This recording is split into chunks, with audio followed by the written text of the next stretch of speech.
Louvado seja Deus. Vamos continuar hoje o estudo sobre o Sermão do Monte, na segunda aula, e hoje nós vamos fazer um panorama bíblico de Mateus, no capítulo 6. Mateus, capítulo 6, a palavra do Senhor diz assim a partir do primeiro versículo. Evitem praticar as suas obras de justiça diante dos outros, para serem vistos por eles. Porque sendo assim, vocês já não terão nenhuma recompensa junto do Pai de vocês, que está nos céus. Quando, pois, você der esmolas, não fique tocando trombeta nas sinagogas e nas ruas, como fazem os hipócritas, por serem elogiados pelos outros, para serem elogiados pelos outros. Em verdade lhes digo que eles já receberam a sua recompensa. Mas ao dar esmola, que a sua mão esquerda ignore o que a mão direita está fazendo, para que a sua esmola fique em secreto. E o seu Pai, que vê em secreto, lhe dará a recompensa. Vamos orar? Senhor Deus, muito obrigado por mais essa oportunidade de aprender da Tua Palavra, poder estar aqui, Pai, em comunhão com os nossos irmãos, Deus, aprendendo de Ti, Pai. Ensina-nos, meu Deus, nos instrui de acordo com a Tua vontade. Dá-nos sabedoria para ensinar a Tua Palavra e que Teu Espírito Santo, Pai, tome a direção de todo esse estudo bíblico. Em nome de Jesus, amém e amém. Na última aula, nós vimos a respeito do capítulo 5 de Mateus, quando o Senhor Jesus estava ensinando sobre a justiça do reino, movendo o foco agora de uma ética pública, no qual no capítulo 5 ele estava ensinando. Já no capítulo 6, nós vamos ver Jesus falar mais a respeito de uma espiritualidade, especialmente uma espiritualidade secreta. Um relacionamento íntimo do discípulo com Deus, de nós com o Senhor Deus. No capítulo anterior, na aula anterior, nós vimos que Jesus mostrou que a justiça do reino, ela deve superar em muito a dos fariseus, em profundidade. Mas agora, o Senhor Jesus vai falar não apenas de justiça, nesse capítulo que nós vamos aprender hoje, mas das motivações dessa justiça. O alvo não é apenas fazer o certo, como muitos têm pensado, mas fazê-lo para Deus. Não adianta apenas nós praticarmos as boas obras, mas elas devem ser voltadas para o Senhor Deus, não para o aplauso humano. Jesus aqui nesse capítulo vai iniciar denunciando uma das maiores corrupções que existem na religião hoje em dia e nos tempos dele, onde ele estava pregando também essa mensagem, que é quando nós transformamos práticas piedosas, irmãos na fé que ofertam, que auxiliam os necessitados e fazem disso um palco, um exibicionismo, algo público, não para uma divulgação santa, mas sim para uma exposição da sua própria figura, uma exaltação dele mesmo. Jesus vai ensinar que não com exibicionismo, mas com a humildade daquele que não busca uma visibilidade humana, mas sim a recompensa do Pai. É importante a gente entender que boas práticas, boas obras não são erradas de serem divulgadas, mas nós precisamos entender o intuito dessa divulgação. Quando a igreja, vamos trabalhar no contexto que nós estamos, quando a igreja ela divulga as suas boas obras, como um exemplo, a ação social que nós temos aqui, o auxílio aos necessitados, expõe à igreja algo que foi feito para auxílio dos irmãos, isso não é feito para que haja uma vanglória humana, algo próprio, uma exaltação da gente, para que o mundo veja o quão santo nós somos ou à vontade, não. Isso se faz para motivar, para que outras pessoas conheçam aquela obra e pratiquem aquela obra. O que Jesus está falando aqui nesse texto que nós lemos é que muitos daqueles homens que estavam fazendo aquelas boas obras estavam para ganhar palco, para ganhar visibilidade entre os homens. E Jesus está dizendo a ele, não ignore-os, porque eles vão receber, já recebem a recompensa deles humana, mas não a do Pai, que vem em secreto. Então, todo esse capítulo aqui que nós vamos ver, nos primeiros versículos, Jesus vai falar a respeito de uma justiça praticada em secreto. Nós vamos ver a respeito não apenas da oração, mas também do dar, do servir nas esmolas, na oração, o perigo que se há numa ostentação. Nós vamos ver também a direção que o coração toma. Se você perceber, tudo está ligado aqui. Jesus está falando que nós devemos fazer algo para os outros em secreto, mas também fala que nós devemos ter cuidado com o nosso coração, para que isso não nos exalte. E principalmente no fim do capítulo, ele vai falar a respeito de uma confiança que devemos ter no Pai. Mesmo orando, mesmo plantando no Senhor, nós devemos confiar nesse Senhor. Então aqui no início, nesses versículos que nós lemos, nos 4 primeiros versículos de Mateus no capítulo 6, o Senhor Jesus vai falar a respeito de uma espiritualidade, da verdadeira espiritualidade. O ensino sobre as esmolas aqui. E ele usa uma palavra muito forte, que é a palavra hipócrita, de hipocrisia. Isso daí, irmãos, no original ela vem de uma forma teatral. Antigamente, os hipócritas eram aqueles que faziam teatro, no grego. Eles eram atores que usavam máscaras para representar algo. Então, eles representavam um personagem que não correspondia ao verdadeiro eu. Ora, assim Jesus está fazendo uma comparação com aqueles homens daquele tempo e dizendo: há aqui hipócritas religiosos cuja piedade, cujas esmolas, cujas doações que eles estão fazendo nada mais são do que uma encenação, algo público para trazerem glória para si mesmo. Não é diferente se nós olharmos para a igreja de hoje. Muitos que servem na igreja, muitos que servem os irmãos, o intuito dele não é servir a Deus e ganhar um galardão celestial, mas é se autopromover. O intuito deles são cargos, são bênçãos financeiras, são muitas vezes cargos políticos, eclesiásticos.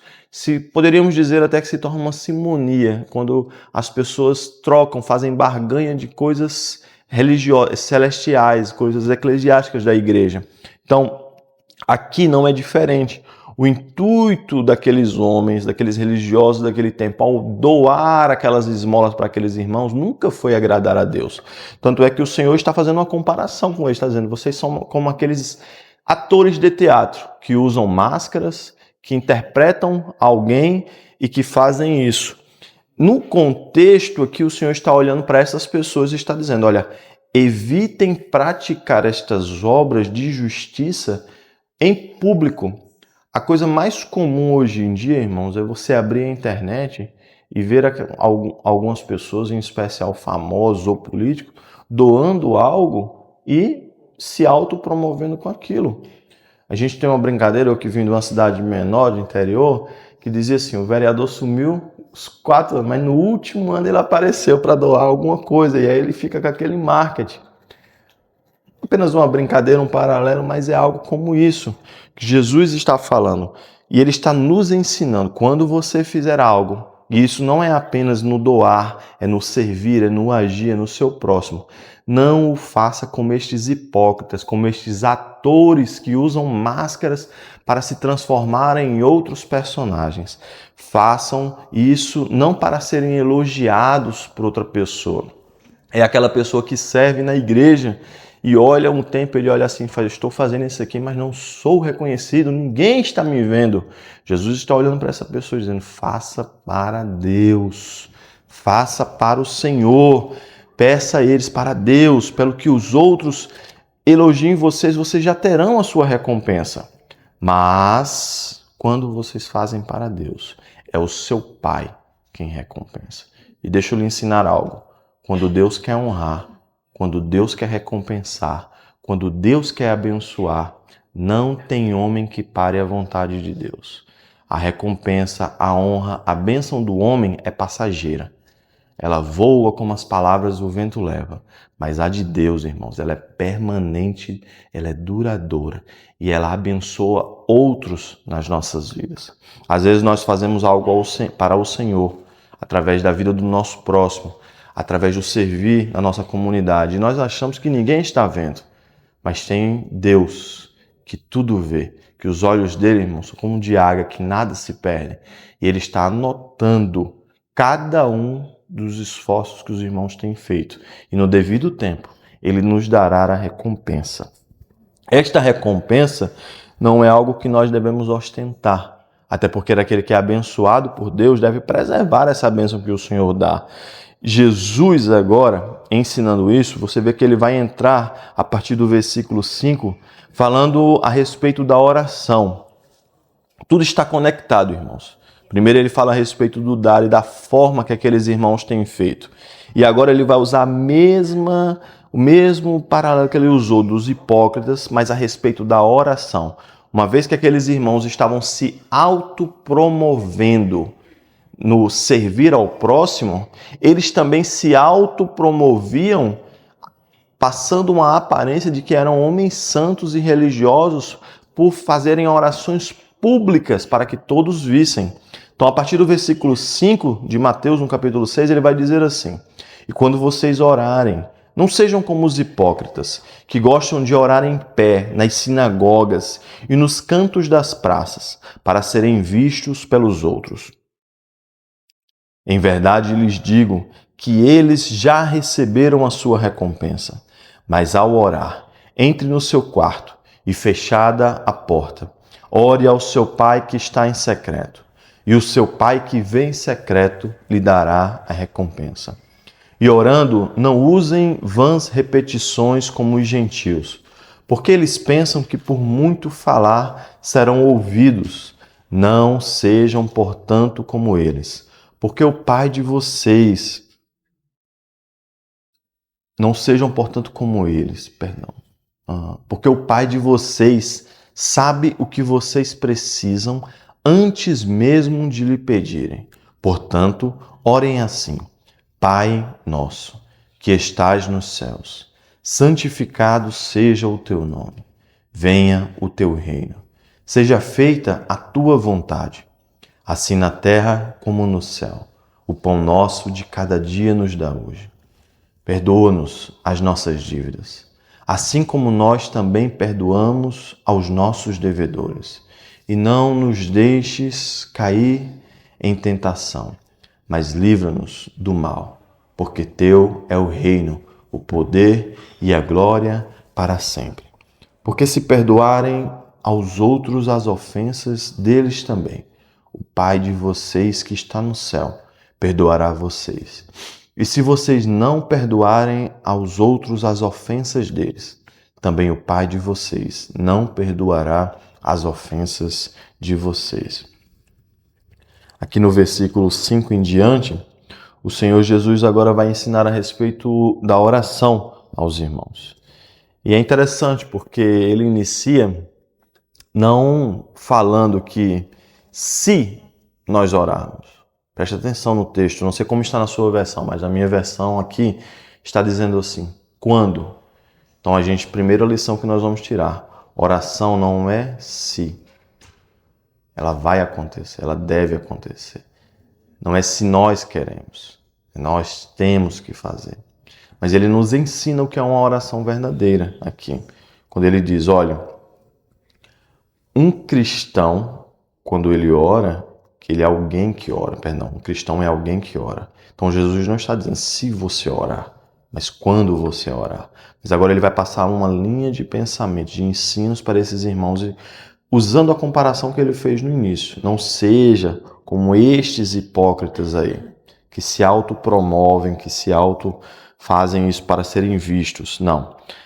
Aqui, neste contexto que ele está ensinando, estes irmãos hipócritas, como ele diz, eles usavam da oração para uma autopromoção, para atrair a atenção das pessoas, em uma espécie de expor uma santidade que não existia na vida deles. Então, eles escolhiam o quê? Lugares estratégicos, praças, lugares altos, feiras onde estavam as pessoas e iniciavam a sua oração para passar uma santidade que não existia. Preste atenção. Aqui, eles não faziam essa oração movidos por uma urgência espiritual, uma busca verdadeira a Deus, mas apenas para mostrar, para ganhar prestígio daquelas pessoas. O que nós precisamos entender é que a oração, irmãos, ela não é uma forma de nós ganharmos prestígio com homens e de muito menos nós barganharmos com Deus. A oração, ela é a forma de intimidade que nós temos com o Senhor. Vocês já me ouviram dizer isso várias vezes. Deus tem muitas formas de falar com você. Deus fala com você através da palavra. Deus fala com você através de algum irmão, de um louvor. Há casos em que o Senhor usou até uma jumenta para falar com as pessoas. Deus levanta profetas, Deus levanta louvores lindos, abençoados, onde Ele toca os nossos corações. Mas a forma como nós temos de falar com Deus é através da oração. E olha o que Jesus está dizendo. Esta oração, irmãos, não deve ser feita apenas para que as pessoas vejam. Não deve ir para um público e você tentar mostrar algo que não deve. Isso não quer dizer que a igreja não pode levantar clamores, que a igreja não pode ter reuniões de orações. Isso não quer dizer que os irmãos não possam orar em público. Não é isso. É a intenção do coração que está falando aqui. O que Jesus está tentando falar para essas pessoas, está dizendo para essas pessoas, é que uma oração piedosa verdadeira é aquela guerra que nós travamos no quarto com a porta fechada. É quando ninguém está vendo, é quando nós nos despimos de toda mentira, de toda incredulidade, de toda infidelidade e nós dizemos a Deus verdadeiramente o que está passando conosco. E olha que interessante, ele está dizendo assim, o Pai de vocês sabe. É verdade. Irmãos, quem é pai e mãe aqui, quando o filho vem chorando, você sabe o que está acontecendo, não é? É ou não é? Ele está chorando porque ele quer algo, porque aconteceu algo, você já viu. Mas eu particularmente tenho essa prática, eu faço ele parar e perguntar ele, o que é que está havendo? Aí ele está chorando e você, calma, o que é que está acontecendo? Eu quero ouvir dele, eu quero ouvir das palavras dele. Não é diferente. O Pai sabe o que nós precisamos, mas Ele quer ouvir. Ele quer ver você ter comunhão, intimidade com Ele. E essa intimidade Ele usa um texto muito interessante aqui no versículo 6, quando Ele diz, olha, entre no seu quarto, feche a porta. Porque aquele que fecha a porta, irmãos, para o mundo, abre as portas para Deus. Então, quando Ele está usando este paralelo aqui, Ele está dizendo, quando você tranca tudo que não importa lá fora, joga lá fora e fecha em um momento de intimidade, os céus estão abrindo para você. Então a gente precisa entender, irmãos, a oração ela vai muito além do que apenas, né? Eu particularmente, eu sempre gosto de orar quando acordo, quando vou comer, quando vou sair de casa, quando volto. Orações curtas, diárias, sempre fizeram parte da minha vida. Mas é importantíssimo, irmãos, que nós tenhamos aquele momento de comunhão com Deus. E eu conheço pessoas que fazem de todo jeito. Tem gente que faz quando acorda, tem gente que faz quando vai dormir, tem gente que espera o silêncio da madrugada, tem gente que se tranca em um closet, tem gente que se... Cada um tem uma forma. Mas o importante, irmãos, é que haja a comunhão com Deus. E essa comunhão vem aqui através da oração. Então Jesus, além de orar, ele vai ensinar como é uma oração bíblica. Eu já ouvi muitas vezes dentro da igreja irmãos me perguntando, pastor, como eu devo orar? E eu sempre falo para eles, olha, você não está falando com o seu coleguinha lá da escola. Você não está falando com o seu amiguinho da rua que você joga bola. Ou com a namoradinha da escola. Você está falando com o Criador, o Rei, o único autor desse mundo, todo-poderoso. E se o nosso Pai está nos ensinando isso, nós não podemos ter uma ideia diferente. Veja a oração que ele está dizendo. Pai nosso. E escuta isso aqui. Em público, muitos podem orar o Pai Nosso diariamente. Expor uma belíssima oratória no Pai Nosso. Mas muitas vezes Deus não é o Pai dele, porque ele não permitiu esse momento. Pare para analisar isso. Os lábios dele dizem algo, mas o coração dele não testifica o que ele está falando. Ou ele vai começar a ensinar aqui, olha. Quando ele diz Pai Nosso, quer dizer o quê? Que ele é próximo, amoroso e acessível. Um pai verdadeiro, ele é amoroso, ele é acessível, ele é bondoso com os seus filhos. Nosso, ele é de todos. Ele não é exclusivo seu, ele não é exclusivo meu, ele é de todos. Preste atenção, que está nos céus, acima, Ele é santo, ele é exaltado, ele é maior do que todos. Então ele é maior. Então nós não estamos falando com o nosso coleguinha. Eu já vi pessoas dizendo assim, teve um dia que eu estava tão chateado que eu peguei Deus, coloquei numa cadeira e falei um monte de coisa para ele. Não, querido. Você fez isso aí com sua sombra. Virou a sombra, jogou para um lado, jogou para o outro. Com Deus, não. Com Deus há de se ter temor, exaltação a Ele, que estás no céu, é santo e é soberano. Olha, aí Ele vai começar a nos ensinar, primeiramente, antes de sair pedindo mundos e fundos, venha o teu reino, seja feita a tua vontade. Irmãos, a vontade de Deus é boa, perfeita e agradável. Muitas vezes a vontade de Deus não é a nossa vontade, mas é o melhor para as nossas vidas. Olha, se eu tivesse recebido de Deus tudo que eu pedi para Ele, eu acho que eu não estava nem na igreja mais. Porque quando a gente tem a imaturidade da vida, a gente pede tanta coisa, irmãos, desnecessária. Mas a vontade de Deus é quem prevalece nas nossas vidas. Ele está olhando e está dizendo, olha, seja feita a tua vontade, assim na terra como no céu.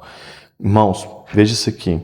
Vinda o teu reino. É uma expansão do governo de Deus nos nossos corações.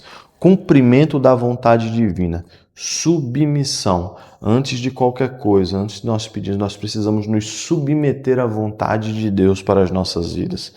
Submissão à vontade do Senhor. Petições voltadas a nós. Olha o que ele vai dizer aqui, ó. O nosso pão de cada dia. É o Senhor quem nos sustenta diariamente. É igual o maná do céu que caía sobre o povo israelita, o povo hebreu. Deus sustentava eles, não faltava. Eles estavam em um lugar que não era próspero, não era abençoado, era um deserto, onde qualquer pessoa humanamente iria dizer, estamos perdidos. Mas Deus retirava o maná e guardava eles. Não é diferente hoje em dia.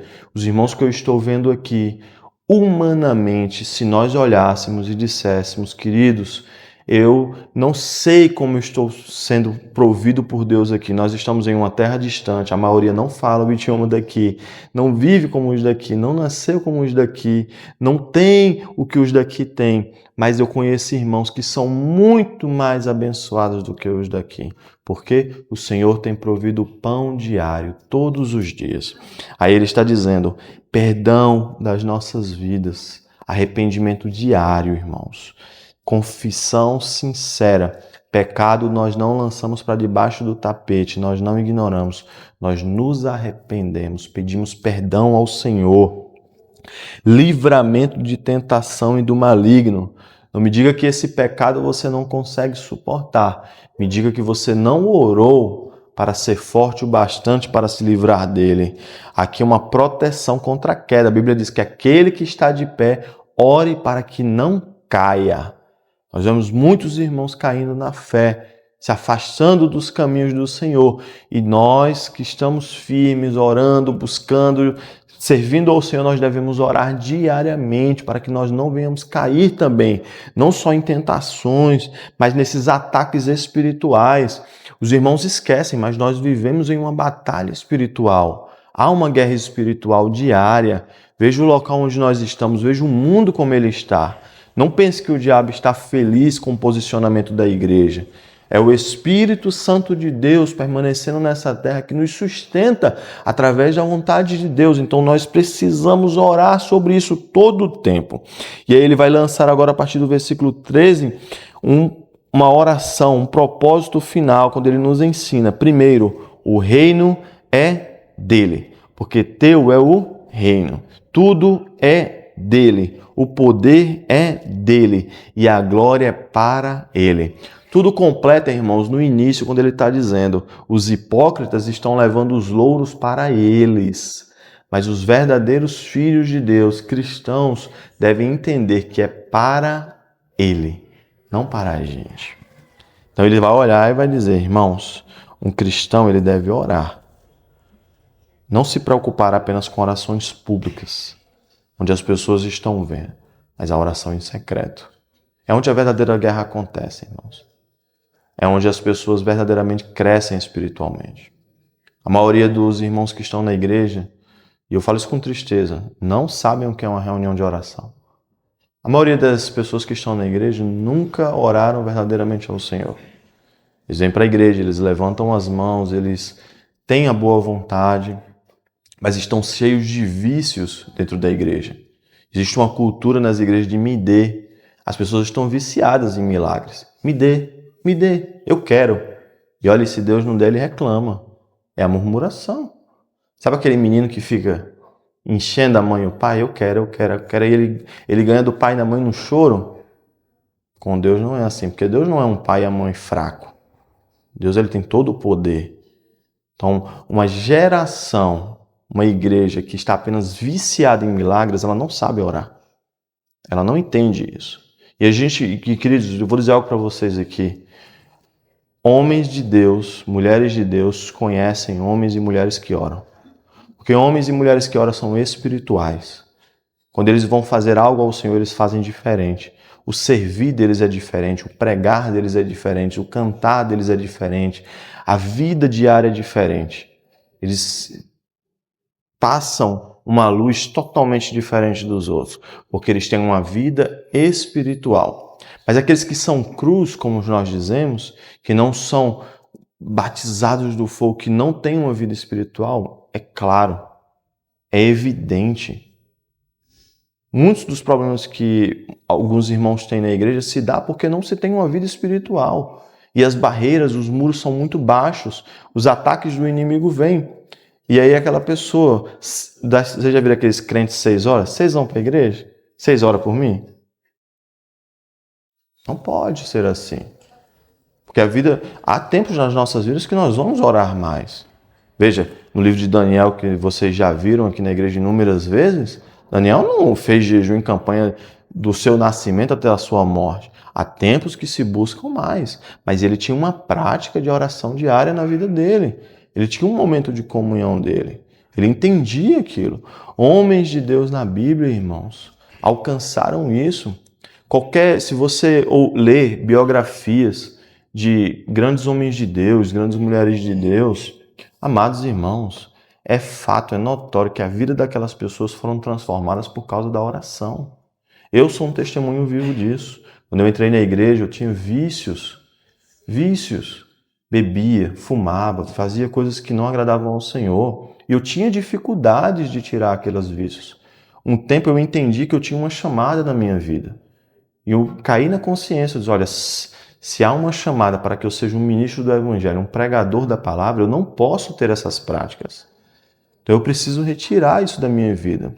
E este mal que existia de mim só saiu quando a prática da oração foi exercida. Eu me recordo, irmãos, de eu virar noites de joelho orando. A cadeira que eu orava tinha um pano um estofado. Ela acordava ensopada de tanto que eu chorava.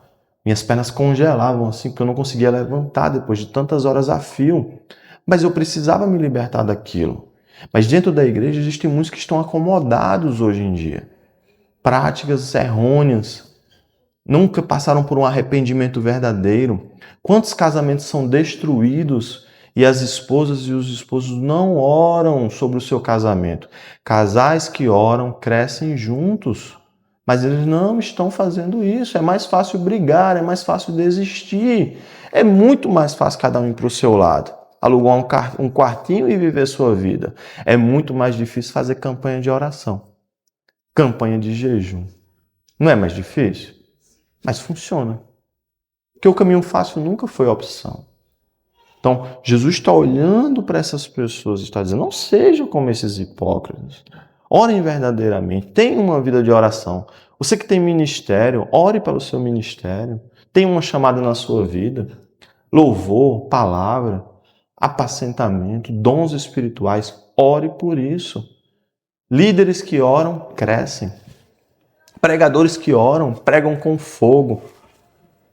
Pregadores que não oram, irmão, repetem mensagens. Coloque isso na sua cabeça. Pregadores que não oram, repetem mensagens. Todos os dias. Vai pregar a pregação do ano todo, ele pregou a mesma coisa o ano todo, porque ele não orou, porque ele só tem aquela revelação. Mas quando ele ora, ele recebe algo novo. Ele recebe de Deus um pão quente diário. Então, se na sua casa, irmãos, tem causas que não foram vencidas ainda, não é gritando, não é brigando, é orando. Orando. Porque o que parece impossível para a gente, Deus é especialista em fazer. E aí ele olha e vai acrescentar aqui, olha, além disso ainda tem um jejum.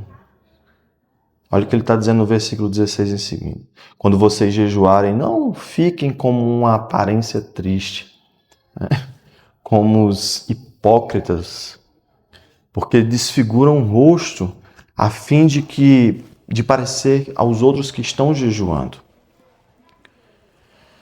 Na verdade, lhes digo que eles já receberam a sua recompensa. Mas vocês, quando jejuarem, unja a cabeça e lave o rosto, a fim de não parecer aos outros que está jejuando, e sim ao seu Pai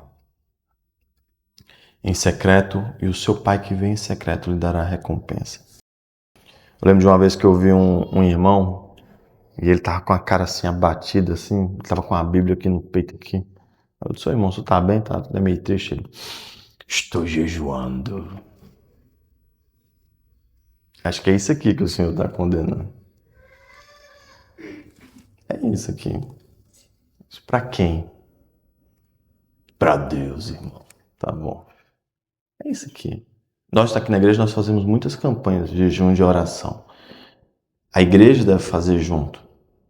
Mas isso não quer dizer que a gente tem que ficar botando uma corneta no mundo e anunciando para o mundo. Sou santo e estou em jejum há 21 dias.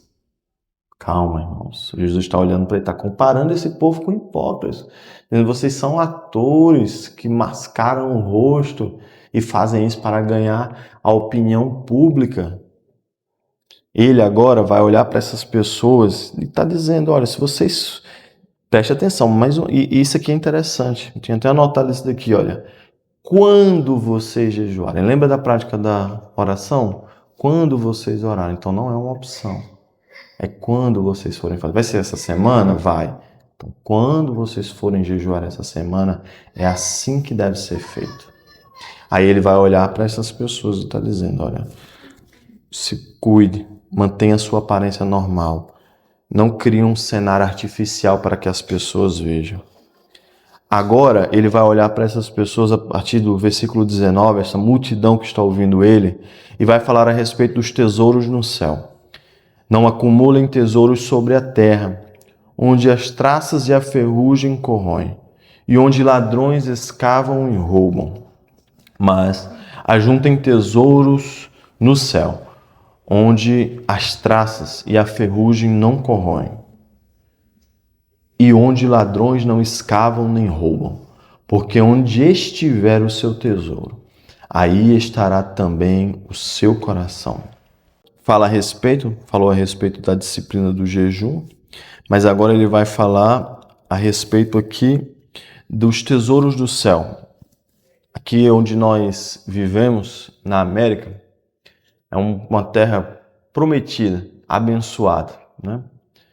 Quem dizer que veio para cá, para a América, e nunca pensou em ganhar $1 ou melhorar de vida, está mentindo, né? Com todo respeito. Todos querem melhorar de vida.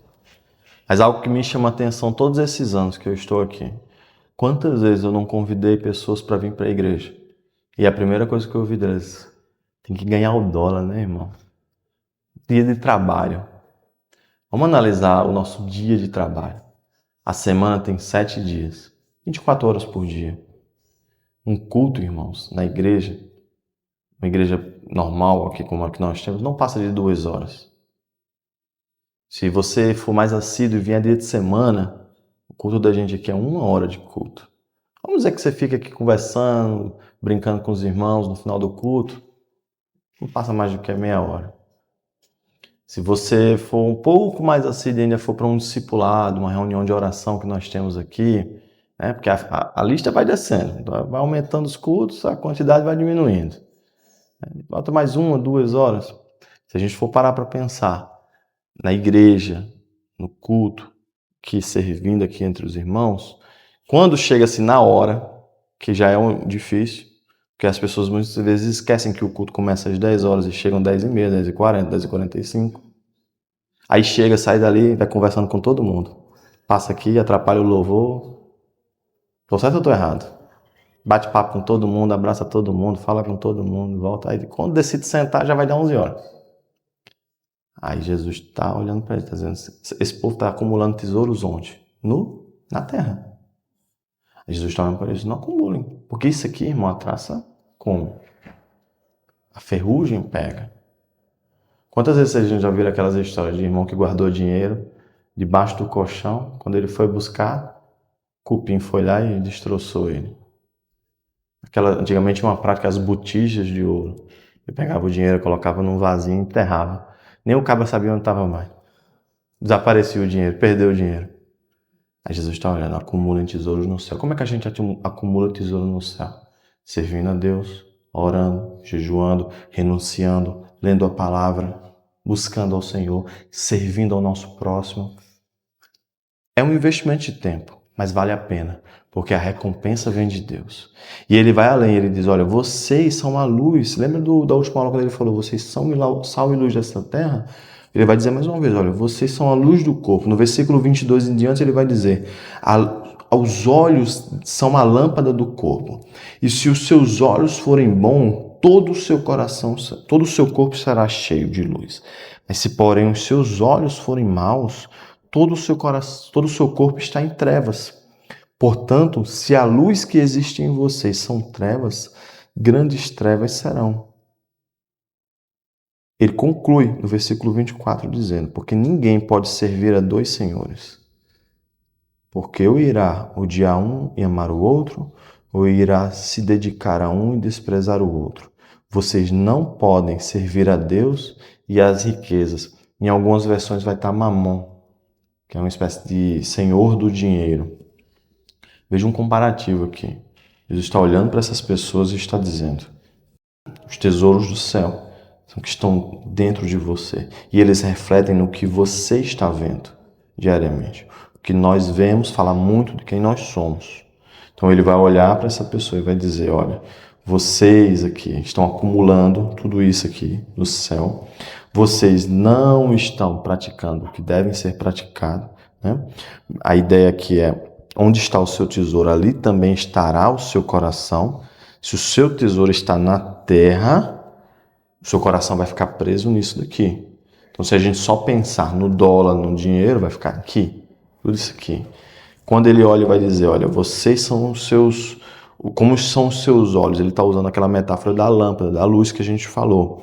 E uma declaração, porque os olhos são como um farol que orienta todo o corpo. Então, se seus olhos veem o que é mal, todo o corpo vai se orientar para aquilo. Mas quando os nossos olhos veem o que é bom, que é perfeito e agradável, que é a busca a Deus, ele vai se orientar, vai moldar a gente com aquilo. Então, quando as pessoas perguntam assim, pastor, é pecado fazer isso aí? É pecado não sei o quê? Às vezes nem é pecado, mas está te moldando para algo mal, está te abrindo uma porta para algo mal. Mas quando nós tentamos o máximo viver uma vida santa, nós estamos nos moldando para o bem. E ele usa, e isso aqui é muito interessante no versículo 24, porque olha, Jesus foi ver Herodes, que era o rei dos judeus daquele tempo. Jesus foi ver Pilatos, que era o governador romano, homens importantíssimos, importantíssimos. Jesus foi no Sinédrio, viu o sumo sacerdote. Jesus viu mestres, estudiosos da lei. Jesus viu pessoas ali que no seu tempo tinham uma relatividade, tinham uma importância. Jesus não olha para eles e diz, vocês são senhores. Mas é interessante, a ideia aqui é que Jesus chama dinheiro de senhor, porque o dinheiro é senhor de muita gente. A maioria das críticas que a igreja recebe é a respeito de quê? De dinheiro, porque é o que importa para as pessoas. Por que é que muitas comunidades cristãs estão cheias e elas só falam de dinheiro? Porque é o que as pessoas gostam, elas aceitam. E porque muitos que praticam a verdade, pregam a verdade, ensinam a verdade, as cadeiras estão vazias. Porque as pessoas não têm interesse naquilo. Esta é a verdade. E aí a gente coloca a culpa em tudo, no pregador, na luz, no som, na cadeira, não sei o quê. Mas a verdade é que o Senhor da vida daquelas pessoas nunca foi Deus. É Mamon, é o dinheiro. Então, olha que interessante. Para Pilatos ele não falou que ele era o Senhor da lei. Não falou para Herodes, mas está falando aqui, você não serve a dois senhores. Então, se você está aqui e o Senhor da sua vida é o dólar, irmãos, você não vai conseguir servir a Deus. Mas quando você entende que Deus te trouxe com um propósito para aqui, aí a bênção é uma consequência do que você tem feito. Vocês não podem servir a Deus e a mamon, a Deus e as riquezas. Como muitos irmãos na igreja, eles precisam decidir o que eles querem da vida deles. Se é servir a Deus ou se é ganhar o mundo. E você pode ganhar o mundo, mas vai perder o quê? Mais importante. Amém? E aí ele vai falar por fim aqui a respeito das preocupações da vida para a gente concluir.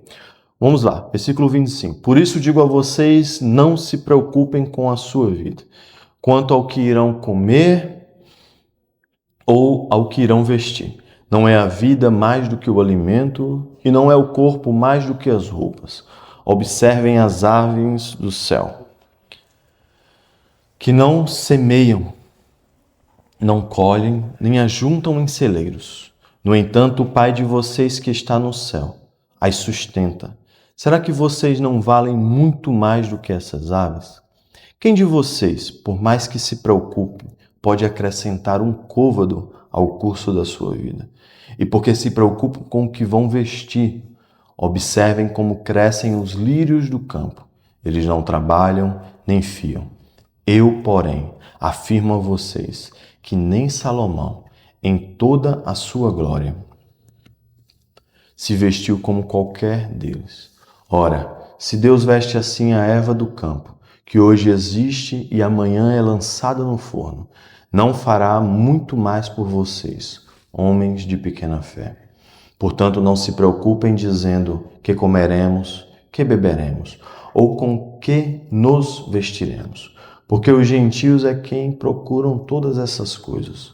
O Pai de vocês que está no céu sabe que vocês precisam de todas elas, mas busquem em primeiro lugar o reino de Deus e a sua justiça, e todas estas coisas lhes serão acrescentadas.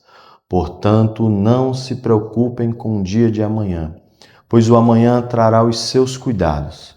Basta ao dia o seu próprio mal. Amém?